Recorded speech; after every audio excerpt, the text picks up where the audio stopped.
Hello, Assalamu alaikum everybody. Hope you're all safe, sound, and healthy. And the cricket match is finally over, and once again, everybody's whining and complaining. The Indians, as always, have showed an ungentlemanly, unsportsmanlike behavior and attitude by refusing to take the trophy from Mohsen Naqvi. It's not like Mohsen Naqvi is their Form 47 minister. I mean, if a Pakistani refuses, one can understand because we have a grudge against him. But don't tell me that India suddenly is expressing solidarity with us Pakistanis by saying, okay, we know that you've got an illegal government here on top of you. We're going to take your revenge for you. We refuse to take the trophy from him. Yeah, that good a friend of ours, that we're not going to believe that. So this whole drama, this whole diva attitude, we can see is coming from straight from Modi. If we blame our cricket team for acting the way it's been acting throughout the matches, as if they are somehow the puppets of our illegal government, then yes, the Indian team has also acted very much like puppets of the Indian government. So it's not like Modi is any much different than our government. In fact, if anything, again, please let me remind you, our governments have always pretended to be enemies on the surface, but they are literally scratching each other's backs. Please understand that. Literally, they are helping each other out. Pakistan will take the blame when it needs to for any atrocities India's government will commit. India is ready to create a war situation if it helps the Pakistani illegal government, and we have seen that happening. This war that just happened, this so-called war, who milked it the most? Our army chief. Even though he did nothing because there was an understanding between the two governments that India should be allowed to create this whole drama, this whole scenario for its elections, and Pakistan was supposed to keep quiet and take it. But our Air Force, who was not part of the deal, they stepped in and did their due diligence. And so Asim Munir now had two options. Either he condemns the Air Force and invoke the wrath of the people of Pakistan, or he uses that to his benefit and take false credit for it. And then, India will helplessly have to watch this train wreck and work along with him. And that is exactly what he chose to do. So he decided to milk the benefit of it. Now, again, let me remind you that if Pakistani team really had so much shame and honor, if they really cared about it, then the first match in which the Indians refused to shake their hands, when that happened, they should have boycotted the whole series. They should have left. How many times did India politicize cricket? In fact, the reason why Pakistan has basically gone so down in cricket is because Pakistan was literally blocked most of the times by India from playing in many of the Asian series, or in the the ICC series, or whatever it is that you like to call it. The point is that every single time there was the series coming up, India literally used political interference to stop Pakistan's team from playing. And this was literally to shatter the Pakistani team generally, not just the morale of the team, but it was to shatter their whole experience in the field, in other words. Because if you're not going to allow a team to play most of the time, you're basically benching that team. So it means you're rendering that team useless. And that was basically what India was doing, because India literally was beginning to fear the Pakistani team. For what reason, I don't know, because Pakistani team has always been the most unpredictable team, and it has always been known for its match fixing abilities. So why would India suddenly decide to do that? I don't know. It's just that India has always been very obsessed with Pakistan, and they will do anything and everything dramatic in order to, create their presence in the world market, even if it means tampering with the cricket sports. And remember that time Australia and Britain worked with India in order to do that, until India turned around and bit Australia and Britain, and now suddenly they're whining as well. And they're complaining about how they hate India and how India has politicized everything. Well, you know what? You worked with India when they were doing all this against Pakistan. Now bear the shit is all I can say. You deserve it. So yeah, Pakistani team, if you really, really had any shame, if you yourselves were also not involved in this whole political skirmish, you would have boycotted from the match immediately, citing, so what if you're not going to play? It's not like you're a good team, to be honest. I mean, where are our good players? Our good players were literally removed deliberately by Mohsen Naqvi for some reason or the other, either due to personal disagreements or due to other disagreements, religious disagreements, whatever the hell it is that he has. Although one could argue he's not even a man of religion or a man of faith himself, because if he was, he wouldn't be the corrupt a-hole that he is. So here we are standing, looking at these people doing this whole big drama in front of us, everybody pretending that they've got honors. The Indian team is even worse than the Pakistani team, as I've said. We don't even need to go into details about that, because the Indian team is the worst team ever. They are the most unsportsman team ever. They are the most ungentlemanly team ever.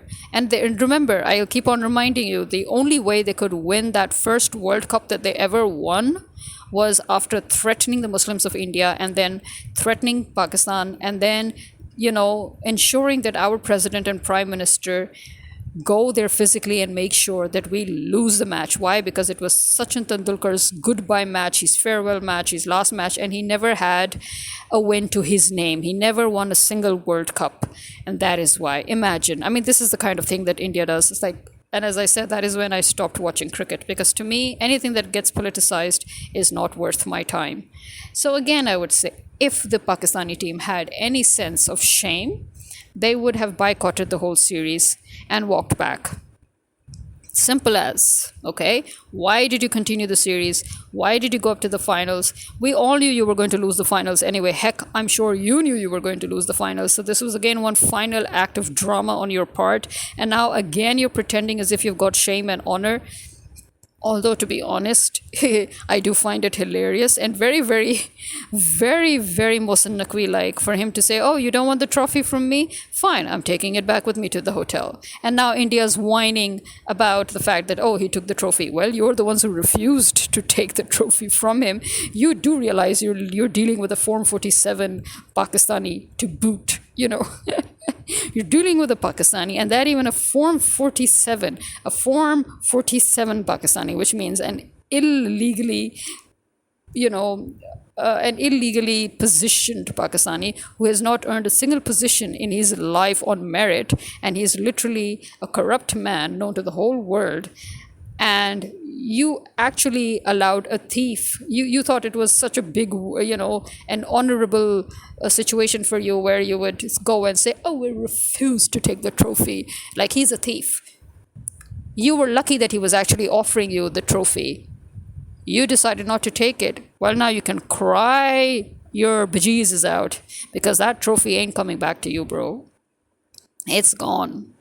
If anything comes in the hands of Mohsen Naqvi or Maryam Nawaz or Shahbaz Sharif or Zardari or Asim Munir, man, it's gone. Hell, they stole our country. Do you see them giving our country back to us? Why would they give a trophy to you? You're such a moron, and actually you deserve it. In fact, for the first time in my life, I'm quite happy that you had him to deal with, because only a corrupt thief will know how to deal with an Indian, right? Amazing. So there's your tit for tat, and there's an eye for an eye, and now you can cry blood, my friends. So moving on, Kashmir, as we know, is staging a protest, and from what we know, there's already been one death and 7 injured, and I'm thinking the people of Kashmir in Pakistan, they need to smack the bejesus out of the police force. They need to smack the bejesus out of the rangers. They need to go all out. Seriously, just go all out, okay? These people, they cannot be allowed to keep on doing whatever it is that they think they're doing, okay? Which also takes me to my next point. Why the hell is it so difficult for people to wrap their heads around the fact? And again, I would think, is India really is it sincerely thinking that Pakistan having this whole agreement with the Middle Eastern Gulf is to their detriment? Like, seriously? Or are you once again helping the Pakistani government by pretending to make such a hue and cry so that you can legitimize their agreement, right? Because obviously if India keeps quiet, America is already quiet, Israel is already quiet, there is not a peep from them after this agreement. In fact, suddenly your Pakistani prime minister and army chief go and have a meeting with the president of America, and they are actually laughing and talking, which is something you actually do not see in such meetings, even though it's not officially a state meeting. But the point is, they had a meeting, they went in there, and they were all laughing and talking. So what does that tell you? You're telling me that America and Israel are going to laugh and talk with people who are making an agreement with the Middle East and the Gulf against them? My dears, listen to my previous podcast on this issue when I very clearly said that if this was an agreement that was made by Imran Khan, then yes, it would have meant this. It would have meant exactly what India is screaming about, what the whole world, what your own media is trying to, trying to narrate, create this whole narrative that, oh, this is an agreement for. Remember, I told you, understand two things. First, this government, whenever it takes an ongoing project and suddenly accepts that project and wants to put its seal on that project, even though that project was begun by Imran Khan, especially if that project was begun by Imran Khan, understand that they have somehow managed to get a loophole to twist that project, pretend to the whole world that they are actually taking Imran Khan's project, but actually they have changed that whole thing, but under the guise of the same project, they will now seal a deal, and that deal is definitely not the deal that was supposed to have been in process originally, or in progress originally. Understand that, please. Also, another thing that I kept on and on reminding everyone was the Saudi government is not legit. According to the Saudi people and even the Yemeni people, the Saudi government, the House of Saud, are not recognized as the legit royal family of Saudi Arabia. Remember, the legit royal family is somewhere in Macedonia. They are not here in Saudi. This House of Saud were originally Jews, and they converted to Islam in order to sort of, make things a little easier for themselves when they were planted by the British as the new royal family of Saudi, right? And since then, the people of Saudi have always had a problem with the House of Saud, okay? There was only one king from within this House of Saud that actually worked towards the national and religious interest of Saudi and towards the interest of the Muslim Ummah, and that was King Faisal. And no surprise there, that is why he was assassinated. And since then, every single prince or king that came along has been with the blessings, yes, the blessings of American and British establishments. So, again, the treaty, the Abrahamic Pact, the whatever, understand, this in itself is enough to tell you that the Middle East and Gulf leaders are basically more or less sold out or bought out, or they've been totally changed, much like the government in Pakistan and other former colonies of the Brits have been tampered with, changed, and completely ousted when needed. So please understand that, okay? So as I said, if this treaty is being made, or if this agreement is being made, I really don't know if India is in the loop and basically working with Pakistan to uphold that narrative in order to blindside the people of Pakistan, so that the people of Pakistan should believe that, yeah, India is making so much noise, it means it really is a treaty against potential Israeli occupation or potential American occupation of the Middle East and Gulf. But no, this, as I said, remember that the army, the joint army force that was made was supposed to be the joint army force of the OIC that could be used in order to defend the interests of the Muslim Ummah. And yet what happened? Suddenly you have General Bajwa supervising that whole task force, and you don't see that task force moving towards Palestine in any way. So the rumors that this task force, which was originally supposed to be the joint task force of the OIC, actually was a task force that was put together to protect the Saudi interests. Moreover, to protect the Saudi royal family interests, because they know that if they would be attacked, the whole Muslim Ummah will not be anywhere near them for their protection, except Pakistan. And as I said, because Pakistan has an emotional, unlike the rest of the Muslim Ummah, Pakistan has an emotional standing. Why? Again, How is it that if the Saudi government gets attacked, your government is going to, just sound the siren and tell you people, oh, Saudi is being attacked. Oh, the sacred mosque, the sacred, and everybody in Pakistan is going to be highly emotional and say, oh, yeah, you must send your troops there. What is happening with the Joint Task Force troops? What are they doing? We need to go, we need to save. But at the end, ultimately, you're not going there to save Saudi. Again, let me remind you, the truth is that they will be going there to save the royal family of Saudi. This needs to be understood.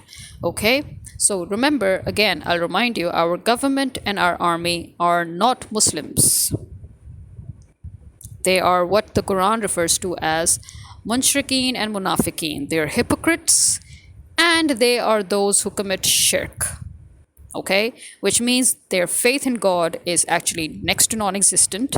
They have no belief whatsoever in the hereafter. They have no faith in God. The first thing that they sell out is their religion for worldly benefits.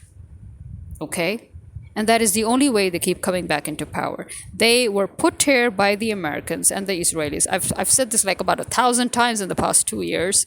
In fact, the whole world knows it, and you're actually still falling for this act when they're saying that, oh, we're signing agreements with the Middle East and with Gulf. Yeah, they're signing these agreements in the interests of the Middle East and Gulf when they walk towards a pro-Israeli treaty or a pro-Israeli handshake, and at that point they fear that their own people or other countries that have a problem with them, other Muslim countries, will have an uprising. And it is to help protect their interests. Okay?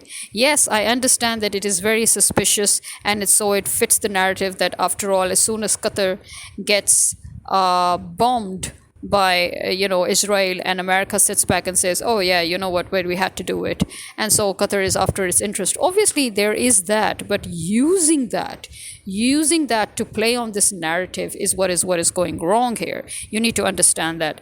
Again, let me tell you, if this agreement was made under the governance of Imran Khan, then it would have been legit. But this agreement is being made by your Form 47 illegal US planted government and your US planted army chief. And just to serve the Zionist interests. It is not what you think it is. And as always, we're just going to sit on our haunches and we're going to watch them. And we're going to watch the whole nightmare, the whole train wreck unfold in front of our eyes and do nothing. And then we sit and wonder why our country is doomed. God does not have time for people who do not help themselves or who do not rectify wrongs. Pakistanis, I'm sorry to say, especially people of Punjab and Sindh, as I've constantly said, you people are effed. You're useless, you're shameless, you have no sense of right and wrong. Right now, this is something I predicted right in the beginning, almost a year and a half ago at least, when I said that if there will be any successful turnaround in Pakistan, it will be thanks to the northern areas. And as we can see, it's constantly the northern areas. They are constantly rising, they're constantly fighting back. All Punjab did was just lie down and take it. Punjab has had the biggest hit. It has had the biggest hit. The largest number of kidnappings, tortures, killings, murders, everything. And yet Punjab is not doing its due diligence. Why? Okay, I know you're going to argue we went through all of that because we were out protesting. How many times have I told you this is not the way we do things? If you really want your protest to have an outcome, you must join. Everybody must join together. That is how we did it the first time round when we managed to oust these people. And that is the only way we can get it done now. If you really, really sincerely want Imran Khan safe and sound and out of jail and back in his position as Prime Minister, if you're very sincere about that, then you need to go all out. You need to join everybody while they're out. It's not that the way you people take turns in your protests, it is really frustrating. And as I said, when you come out in pockets, you will lose. So you're having protests in Punjab, and then the people in the northern areas are having their own separate protests at separate days. And then, okay, so then one rises, then another rises, and another. But to act, this is not going to help.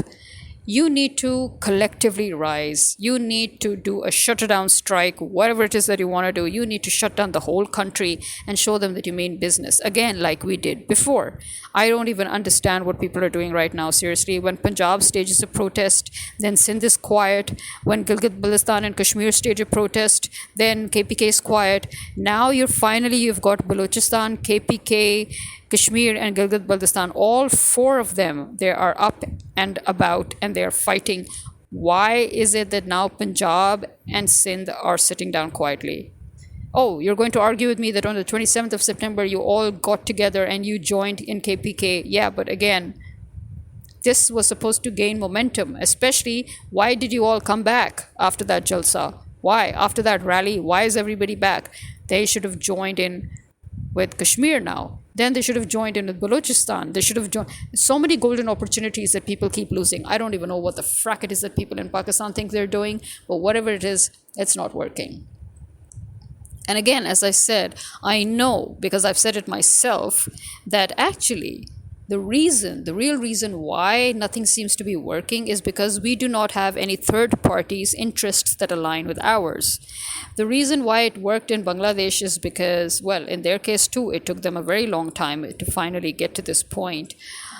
And we understand. But if you look at Nepal, for example, the way they suddenly managed to get it done, in a short span of time is because there were other third parties involved that had an alignment of national interests here. For example, you had the Indian government that had a problem with the current government of Nepal because basically they were pro-China, and obviously the Indians and the Americans, they need a government in place in Nepal that cannot disrupt their anti-China movement, you can say, or their aggression against China that they are prepping for, any wars or anything in the region that they're prepping for. So they've already got Pakistan in hand, and now the next thing that they needed was Nepal in hand, and Nepal wasn't getting in hand. And finally, there was a spark, and they used that to their advantage, and they helped the people gain momentum overnight and throw the government out. So that is basically what it is. In Pakistan, there's not a single country whose interests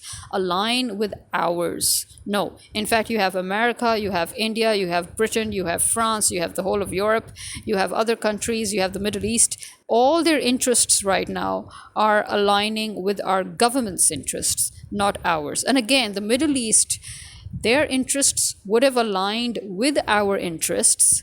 And it was a tedious job that Imran Khan was working on, where he was aligning their interests with us to form that bloc. That bloc that India and the other people are talking about, where there is an Islamic NATO and this and that bloc was originally being formed by Imran Khan and his government. And that was not actually an Islamic NATO. That bloc was going to add China and Russia as well. So it was a regional bloc.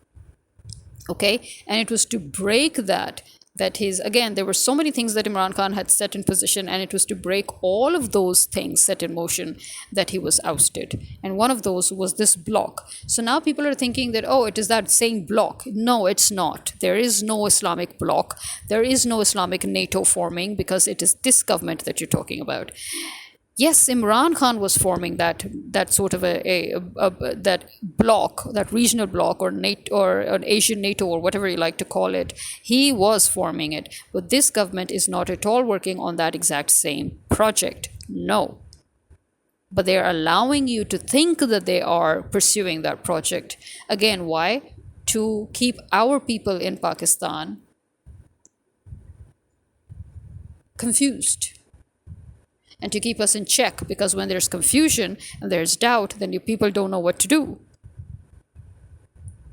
So that is what they'll keep on doing, these things to confuse you people. They'll keep on doing such stupid things to make you think that, okay, they're doing something, but they're not, okay?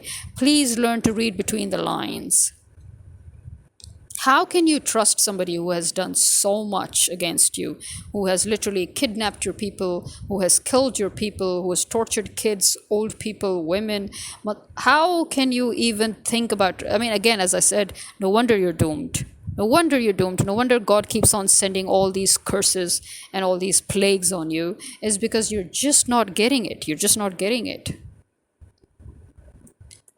I can only hope that the people of Pakistan would get some semblance of common sense here, because I have been talking about this exact same topic every now and then for the past 2 years.